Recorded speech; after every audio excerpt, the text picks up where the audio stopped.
This is Pet Life Radio. Let's talk pets.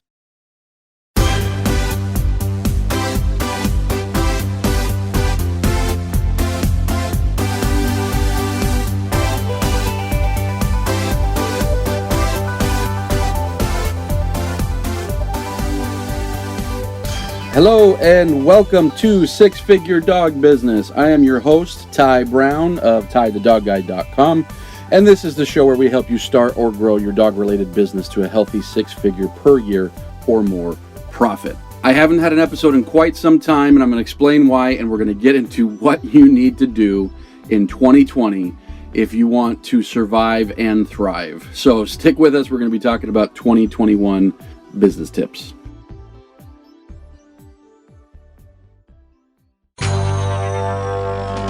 It's DesignerPetSweaters.com. Hand-knitted designer sweaters for your precious pup or cool cat. Beautiful couture patterns for your pets, including custom-knitted formal wear, casual wear, yachting, and even sports-themed. Many designer pet sweaters include feathered tammy hats, top hats, and a lot of sparkle. Each sweater includes leg loops, front paw sleeves, and leash opening. Visit DesignerPetSweaters.com to order your four-legged fashions today. Your pets will stay warm for the winter and be runway ready. Large or small, we fit them all. DesignerPetSweaters.com.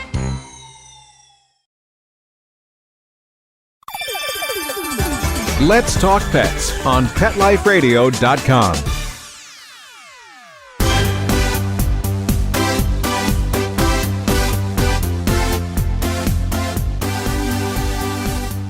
All right, guys, we're back. And boy, it's been a while since I've done an episode. And it's been a while since I've done an episode because, man, did my life go crazy in 2020 like I think a lot of other people did. Let me give you a brief recap. And I kind of to explain, what's been going on and what we've been doing in business. And hopefully you can take some stuff out of it. I think you will. And frankly, it's, I think it'll be interesting to see behind kind of the curtain of the type of business that we run. But so in 2019, December of 2019, we decided as a family that we were going to move to London. We had an idea for how we wanted to grow our business in a metropolitan area, like a large metropolitan area. We had the idea of finding a large metropolitan area and putting in 5 or 6 different locations of our dog training business. And we said, what cooler place to do that than London, right? I mean, go out of country. So we did all the things that you got to do. We got plane tickets, of course. We sold a bunch of stuff. We bought visas. We applied and purchased visas, meaning, the permission to go live and start a business in England. And we're getting ready to go. And then, February, we started hearing about COVID. Didn't even think that would have anything to do with us. Oh yeah, that's not going to be a big deal. March, we start hearing more about COVID. And March 15th or whatever it was, the world shut down. And boy, oh boy, everything shut down.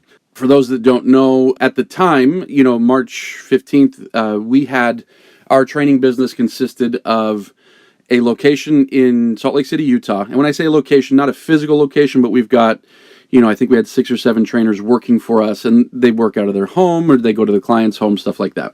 And then we had a similar situation with a trainer in Charleston, just one trainer in Charleston, one trainer in Savannah, Georgia, and one trainer in Nashville, Tennessee. So 4 locations, essentially. 3 of them are just one-person locations, with one being a bigger one. And from about March 15th to April 1st or something like that, there was nothing. We had people canceling left and right. And I kid you not, out the window went the idea of London. The rent, the rent we were looking to pay for an apartment in London was $5,000-$6,000. And suddenly all of our revenue disappeared. And we're like, there's no way we're moving to London. Sure enough, our visas at this point, they got rejected or denied or whatever. So we couldn't even move to London. And literally, I'm not kidding, I was starting to make plans to flee to Mexico. I'm not joking, because I'm if the world falls apart and we have no money and our business is gone, well, I mean, we've got some savings. And so I said, well, where are those savings going to last the longest until the world pulls out of this or whatever? we can figure out what we want to do with our life. And I was seriously thinking about moving to Mexico. I speak Spanish. I love Mexico. And I'm like, yeah, we can get, go out in the countryside, find a nice little house to rent for $900 a month. Not a little house, a good sized house. We've got 4 kids, so we need a decent sized house. And let's go live in Mexico and let's ride this out. That's kind of how my mind often works. My mind often goes to really weird places pretty quick. I don't have a really high tolerance for stress. And so there we were in April, and it was, towards the end of April, and I'm not tracking anything at this point, and I'm getting stressed, I'm getting more stressed, And then it was around this time, it was towards the end of April, I want to say 3rd or 4th week of April, that I said something like to my office manager, and I said something about like moving to Mexico, and I was kind of chuckling about it. And she's like, yeah, that's funny, but April's been our biggest April ever, right? And I was like, what? My finger wasn't on the pulse like it should have been, because I was kind of in denial, I was in avoidance behavior like a lot of dogs go into, right? I was in this avoidance behavior because I was freaking out, and so I wasn't looking at my numbers. And she brought it up to me like, yeah, this is going to be a huge month for us. This is one of our biggest months ever. And I was shocked. I had no idea. And right there, I turned around, like mentally turned around and said, all right, we're going to do this. I don't know what's going to happen with COVID, but we're going to make this work. No more entertaining stupid thoughts of running away to Mexico. Although I love Mexico and I still kind of want to live there. So what are we going to do? Because at the time we were living in Charleston, we were planning on, we had been planning. August was when we had our plane tickets purchased. We had been planning to move to London in August. So my family didn't want to stay in Charleston. They didn't like it as much as I did. I love it there, by the way. Any Charleston folks, I love the beach. I love the forest. I love the food. I love the weather. I love it all. But my family didn't love it. And so we were still kind of in the middle of this, like, okay, well, where are we going to go? And we entertained a bunch of ideas. And ultimately, it was my wife's idea. Let's move to the Bay Area, California. I'm from the Bay Area. That's where I grew up. Never have done business here. Like, this is where I started learning training. I apprenticed for a dog trainer while I was in high school, but had no contacts here, nothing like that. But my parents live here. I've got a brother and his family that live here. And so we moved here. When I say here, I'm talking about the Bay Area. And so come May, I think we moved to the Bay Area. And we still had this idea for starting a new type of business. And I'll probably do a podcast on what I'm talking about here at another point, but on a different way to offer dog training. And we still had that idea. And we said, well, the Bay Area is a large metro. It's, if you take in the whole Bay Area, there's like 8 million people. So we're talking huge metro. Economically, it's good. It's Silicon Valley is here. Although since we've moved here, like Tesla says they're going to leave, and Hewlett-Packard says they're going to leave, and Oracle says they're going to leave. And so who knows how good the economy is going to be for that long. But anyways, we thought, yeah, let's, I've got roots here. Let's come back here, start a business, start our idea here in the Bay Area. And so that was in end of May that we moved back here to California and started looking for a facility, found a facility and, signed papers and, on a lease. And I think we started running ads the end of July and brought on our first client, like, I don't remember, like August 1st, like around that, August 1st, 2nd, 3rd, the very beginning of August. So basically the very beginning of August, we opened for business. So today is January 4th, 2021. So August to September, October, November, December. That was 5 months ago. So 5 months ago, we opened for business here in California. It just so happens we opened about a week after their second shutdown. There's been a third shutdown. And looking back, I'm like, what were we thinking? Why did we take on a huge lease? $16,000 down payment, $5,000 a month. Why do we take on this huge lease, bring on 3 new employees? Why do we do that in the middle? Anyways, but we did. And so it's worked really well. I'm not going to lie and say it's been gangbusters because we're not hitting our numbers yet. And we're not hitting our numbers yet for a variety of reasons. A lot of it has been environmental, meaning like, it was maybe 2 weeks ago. It was before Christmas, 2-3 weeks ago. We got a text. Everybody in the area got a text from the state of California saying, shelter in place, do not leave your homes. And like, as that text come out, I check our email and I see like cancellation, people canceling their evaluations at our training center. So people that are already signed up for training, they kept coming in for training. They didn't seem to have an issue, but people who hadn't bought training yet, they just started canceling in mass. There was tons of people canceling. So that happened. There was a ton of heavy wildfires at the beginning of us, opening up. So like August, September, there's all these wildfires and people are getting displaced from their homes. And we had, people signing up for evals. And then it turns out that, they're firefighters and they had to go, or they had to evacuate their homes. And so we have had multiple shutdowns. We've had wildfires. That's gotten in the way. COVID in general has gotten in the way. I've noticed at our other locations, people aren't quite as concerned about COVID, where here in California, they are concerned about COVID. And so various things have kind of come about, which have made it such that we're not hitting our goals. We are typically about 25 to 30% off of our goals. Now, the good thing is, when we hit our goals, we're going to need about 2 more staff members. And so while we're not hitting our goals, we are already profitable. As of like month 2, we were already profitable without hitting our goals, because we're not at, I'm getting it done with less ad costs than I was expecting. We have less overhead with payroll because we're not fully staffed out yet. So even though we're about 25-30% off of where we want to be because of COVID and wildfires and shutdowns and economy and Christmas, all sorts of things, we are still profitable, which to me is awesome. Awesome that we can start a business in maybe the worst business climate that I've ever seen in my 40 years of life and become profitable right away. And so that is where my company is right now. So we have a location in California that's doing good. We have our location in Salt Lake City that's doing amazing. We have our location in Savannah, Georgia that's doing amazing, and our location in Nashville that's doing amazing, and a location in Charleston that's doing okay. And so what I have noticed, because I've got now locations in 5 different spots, in addition to coaching people all across North America, is regionality is a thing. So Charleston is 2 hours away from Savannah, Georgia. Savannah, Georgia, we're killing it. Charleston, the exact same advertising, the exact same everything, the exact same process, the exact same program, everything the same. We're just doing okay. We're not where we want to be, and everything's the exact same as 2 hours away. Everything's the exact same as 6 hours away in Nashville. We're doing the exact same things, but just Charleston isn't doing as well. There was a big stretch in, I want to say, April, May, where I had some clients that I was consulting with in New York City who were dying. Like, we could not get our advertisements to work. We were doing advertisements all over the country that were working just fine, and we could not get them to work in New York City. And so regionality has definitely been a thing. Some areas are hit harder than others, and there's just like a general tone. So we drove in May, in kind of the height of lockdowns and stuff. We drove from South Carolina to California in our move, and you could kind of, there's a tone with everywhere you go. Certain areas, things were much more dire. Other areas, people seemed okay. They weren't, super stressed.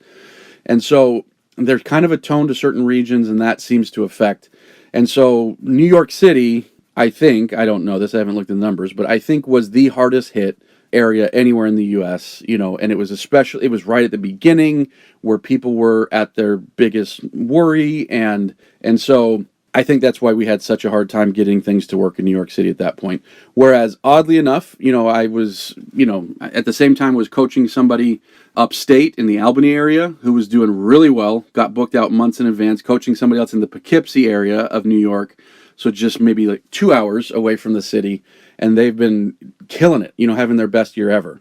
And so and like I say, in our case, Charleston and then 2 hours away, Savannah. So I'm finding that just a couple hours away from each other can make a big, big difference. I'm finding here in the Bay Area, we're doing well, whereas in Southern California, I know a lot of trainers are really, really struggling. And so same state, just, several hours away from each other, but way different kind of. So regionality has a lot to do with certain things. I've also seen, outside of people that I coach, I've just been talking with business owners all over the country, and there's a lot that have been doing really well. Now, the word of caution that I'm trying to give them is they're doing really well thanks to nothing that they're doing. What I mean by that is people started staying at home, they started getting more dogs, and the dogs that they did have started annoying them more because they were at home more. And so suddenly demand for dog training went through the roof. And if you were in an area where there was high demand and the economy was doing okay, still doing, there's still plenty of people with jobs, you didn't have to change a thing and you got busy. And so a lot of people are riding this tidal wave right now, into January, saying, awesome, 2020 was great. They're feeling bad, obviously, for the folks that have been suffering and losing their businesses, but they are happy for themselves. And I'm trying to get a lot of these folks to realize, like, look, what happens, we've got a recession coming, obviously. We're probably in one right now, I don't even know. But we've got an economic dip coming. You must be finding new ways to get clients. I'm going to talk about that here in a second, because what I want to do here is take a break, and when I come back, I want to talk about what you need to be doing in 2021, according to me, my opinions, and hopefully you agree. So stay with me. I'm going to come right back.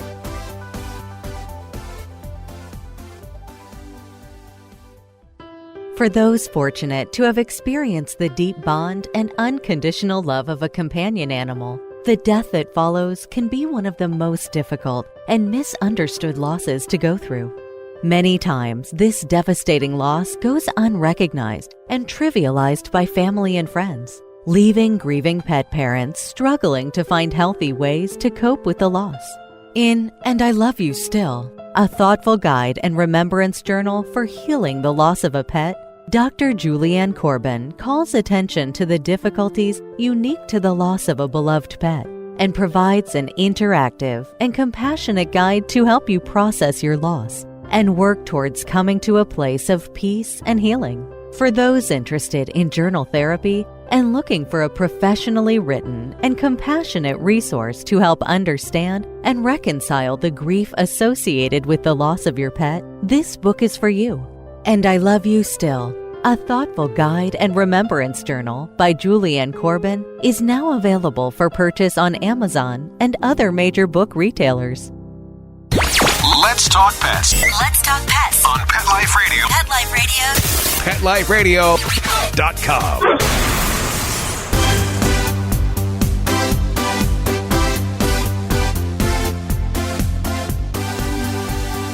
All right, I'm back. So we're talking what you need to do in 2021 to win. And it seems like it's very polarized right now. So what I mean by that is I don't know a whole lot of trainers that are doing about the same as they've always done. I know trainers that are up and I know trainers that are down, and I do not see a whole lot of status quo. And so I want to talk to both of you. If you're a down trainer, you obviously you want to come up. And if you're an up trainer, you want to stay up. And like I say, unless you make some changes, up trainers, I guess that's the term I'm going to start using, unless you make some changes, it is unlikely that you're going to stay up, because a lot of you guys have been making extra money, extra revenue by no virtue of any skill set that you're bringing to the table, other than there happens to be a whole lot more demand and you happen to exist in that area. Not trying to poo-poo on what you're doing, not trying to say that you're not great, not at all. But it's just simple economics that when demand goes through the roof, and there's enough people who can, and the supply stays the same, essentially. It's not like a whole bunch of new dog trainers entered the market. When demand goes through the roof and supply stays the same, and in some cases goes down because people voluntarily shut down or didn't know what they were doing with business at all and had to go out of business. And so higher demand, similar supply or lower supply, you don't have to do a darn thing.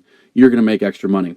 So I've got some bullet points here on things I want to talk about on if you're going to win in 2021, what you need to do. First thing I want to talk about is, can you differentiate? This is a big one, and I've talked about this on the podcast before, and I'm going to talk about it again. I'm going to be talking about it 40 years from now when I finally retire from this industry. Can you differentiate? What I mean by that is people can go anywhere to buy 5 sessions of dog training. People can go anywhere to buy a dog walk. People can go anywhere to buy dog grooming. They can go anywhere to buy those things. What is the one thing that they can come to you for? What is the one special process that you have? What is the thing that they can come to you for, and they can't go to anybody else to get it? That's what you need to be thinking about. When I talk about this, oftentimes dog trainers, dog walkers, pet sitters are like, well, one of two things. One thing is like, I can't think of anything. I do a lot of similar stuff. Or they're like, oh, well, here's what's different. I have this certification. So they either can't figure out what to differentiate, or the thing that they think is a differentiator is not. No one cares about your certification, for example. No one cares that you're registered with the whatever organization for dog walkers or dog trainers or pet sitters or whatever. No one cares. That's not a differentiator. The only differentiator that matters is what is different about you that makes your service or product something that outshines other options. And you always have to remember the other options are not just your direct competitors. So if you're a dog trainer, your competitors are other dog trainers, of course, but your competitors also happen to be Thunder shirts, and your competitors also happen to be medication from the vet's office, and your competitors also happen to be doing nothing. That is always the biggest competition that dog trainers face, is nothing. Meaning they're deciding between you or spending no money and doing not a thing and just living with the problem that they have. Like I say, that's your biggest competitor. And so how do you differentiate from your competition? What are the things that you're doing? And like I say, if you're in a very commoditized industry where everyone's doing something similar, then you need to come up with a process and you need to define the results better. If you're just a dog walker, stop being just a dog walker and start being somebody who specializes in helping latchkey dogs. And there's not a lot of those anymore, a lot of people working from home. But someone that specializes in helping dogs who are destructive, stop being destructive with your walks. If you're a dog trainer, stop being the guy that offers 5 sessions or 2 weeks or 6 group classes or whatever, and start being the guy that offers this type of result that you're able to completely define. But like I say, you have to start thinking of how you can differentiate, because in a coming economic crisis where people are forced to be much more aware and cognizant of where their dollars and cents are going, their dollars and cents will continue coming to us in the pet industry. The pet industry usually weathers recessions pretty okay, and so those dollars will still keep coming our way, but they're going to be much more selective with where those dollars are going. And the person who can differentiate better is the one that's going to get a higher share of those dollars. Always. But especially when people are pinching pennies. When the economy's good and everybody's flush, they're more willing to take a chance. And hey, if this dog trainer doesn't work, we can go to another one. And, losing $1,000, they don't want to do that, but it's not the end of the world. Whereas if we start coming into some even worse economic times and people are pinching pennies, they have to make the right choice the first time. There is no room for error in their mind, and so they've got to make the right choice. So what messaging are you doing? How are you different is critical. Number 2, are you systematized? And I'm talking about everything. I'm talking about systems for onboarding new clients. I'm talking about systems for doing your bookkeeping. I'm talking about systems for customer service and how you respond to certain emails and how you respond to and scripting for your phone customer service and your sales processes. Are those systematized? Is everything systematized? And I'll tell you right now, it's not, because no one's is. I've come to realize this is an ongoing thing that we as business owners do, is we forever. No one's ever got the perfect systems that they can just set it and forget it forever. There's always new ways that we can improve our systems. And so I'm not the guy sitting here and saying my systems are perfect and they're all done. I'm constantly trying to figure out new systems that we need to do. But are you systematized with everything? And this is important if you're that one person business or you've got 50 employees. Systems are so critical because, for a lot of reasons, right? Like ones that you already know, like it makes your life easier and blah, blah, blah. And it makes it easier to hire new people and it makes it easier to all that good stuff. But the main thing that it does with an economic downturn is you need to find efficiencies. You have to find efficiencies. Efficiencies allow you to do a couple things. They allow you to either work the same and make more money, or they allow you to work less and make the same. Let me repeat that. If you can find new efficiencies in how you do everything, you can work the same amount of time and make more money, or you can work less time and make the same amount of money. And the reason why is, let's say let me talk to the dog trainers for a second. Let's say a new client, let's say it's a 5-session program, and so we're talking 5 hours and you've got travel time. You got to figure everything that goes into it. You've got onboarding, you've got sales, you've got administrative, you've got emails back and forth, you've got text messages. And so it's not 5 hours to fulfill training. It's going to be, 10 hours. Let's say 10 hours. So if it's taking you 10 hours to fulfill one client, well, if you get a 10% increase on your efficiency, so now it's taking 9 hours to fulfill one client, you just got 10% of your time back. So if 10% of your time back means that you can take on more clients. And so you can, like I say, you can still keep working the same amount of hours, but now you're fulfilling more clients. And so the same amount of hours will bring you more money. Or let's say you're in an area that's a little bit more depressed and the economy's not doing as well. You could work less hours and make the same amount of money. And then you could devote more time to building out your systems and things like that. But if you can find efficiencies, 10% less time means, maybe you don't fill it with new clients. Maybe you just keep making the same amount of money, but you got 10% less effort in order to get there. And like I say, this starts to become incredibly important when you're building a team, but also, of course, very important if you're just a one person show, because any efficiencies that you build in mean either more money for the same amount of work or the same money for less amount of work. And both of those are critical if we're going to go into a time, where the economy is down. Number 3, do you have processes for customer acquisition? So that's a fancy way of saying, can you go get a client whenever you want? Or are you at the mercy of waiting for a referral to come in? Are you at the mercy of hoping that your SEO gets better this month? Stuff like that. Are you at the mercy of external forces, or do you know how to run an ad that will bring you a lead that you can put into your sales pipeline that you can nurture all the way to a sale? If you do not have a customer acquisition system, this is why I believe, because I've been looking at a lot of dog training companies that have been going out of business or are really struggling, many of them who are even doing quite well before, I believe the reason why is ultimately they were riding a wave. They were riding, probably a couple waves. One, we've had an increasing economy for about 10 years. And so there's a lot of folks that were just riding that wave. They didn't have to do a darn thing. The economy just kept getting better and better over the last 10 years. Nothing political here because there's 2 presidents involved with what I'm saying, so don't take anything political out of that. But for 10 years, the economy's been growing. And so a lot of people have been riding that wave. And with that wave came happy customers. They did a good job and they got happy customers. Maybe they're putting out content, on Facebook or YouTube. And so they're riding these waves. And then when the time comes that those waves are slowing down because the economy's different and people are referring less and people aren't seeing their friends as much, and so they're not referring as much, and people aren't going to the vet as much, so they're not getting as many referrals, and they're not going to the pet store as much, so they're not, and those waves start coming to a halt. Do these people know how to advertise so that they can just go pick up a client whenever they want profitably? And the answer is no. Most dog businesses do not have a way to profitably, whenever they want, run ads or run campaigns, whether it's online, offline. They do not have the ability to go get a client whenever they want. And so they become at the mercy of economies. They become at the mercy of referrals. They become at the mercy of a lot of things that they have no control over.